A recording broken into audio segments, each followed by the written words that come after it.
පුවක් ගස්වලින් වේලීලා බිමට වැටෙන පුවක් කොළ නිකම්ම තෙරපුමකට ලක් කිරීමෙන් විතරක් පරිසර හිතකාමී පිගන් බවට පත් කරන්න පුළුවන් කියලා ඔබ දන්නවද?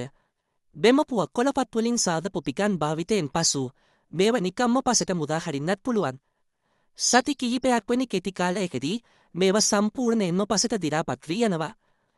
මේ අපූරු පිගන් නිපදවන්නේ වේලීලා වැඩකට නැහැ කියලා විසි කරන පුවක් කොළපත් වලින්. හැබැයි සරල ක්‍රියාවලියකින් පස්සේ මේවා ඉතාමත් පහසු කේම පිගන් බවට පරිවර්තනය වෙනවා. මුලින්ම එකතු කරගත් පුවක් කොළවල රළු දාර ඉවත් කරලා පිරිසිදුවට කපා ගන්නවා. වේලුණු පුවක් කොළ ඉතාමත් බිඳෙන සුළු නිසා ඒවා කෙලින්ම තෙරපුමට ලක් කළොත් කැරී යන්න පුළුවන්. ඒ නිසා ජලය උරාගෙන ඒවා හොඳින් නම්‍යශීලී කරවීම සඳහා මුලින්ම වතුරේ පොඟවා ගන්නවා. ඉන්පසු ඒවා හොඳින් සෝදා පිරිසිදු කරගන්නවා. ඊළඟට මේ තෙතමනිය සොහිත පුවක් කොළ ඉහළ උෂ්ණත්වයකින් යුත් හයිඩ්‍රොලික් මුද්‍රණ යන්ත්‍රයක තැන්පත් කරනවා.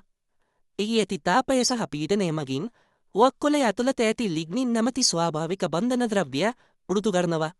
මේ තෙරපුම් ක්‍රියාවලියේදී එහි ඇති තෙතමනය වාෂ්ප වී යන අතර පුවක් කොළය ශක්තිමත් පිගානක හැඩයටපත් වෙනවා. මේ සම්පූර්ණ ක්‍රියාවලිය සඳහා කිසිදු රසායනික ද්‍රව්‍යයක් හෝ ආලේපනයක් භාවිත කරන්නේ නැහැ. ඒ සම්පූර්ණයෙන්ම පුවක් කොළේ ස්වාභාවික ශක්තිය මතම තමයි පදනම් වෙන්නේ. මේ පිගන් පරිසර හිතකාමී වගේම භාවිතයෙන් පස්සේ ඉවතලාමත් ඉතාමත් පහසුයි. පරිසරය දූෂණය වීම ගැන කිසිම බියක් නැතිව ඔබට මේවා විසිකර දමන්න පුළුවන්.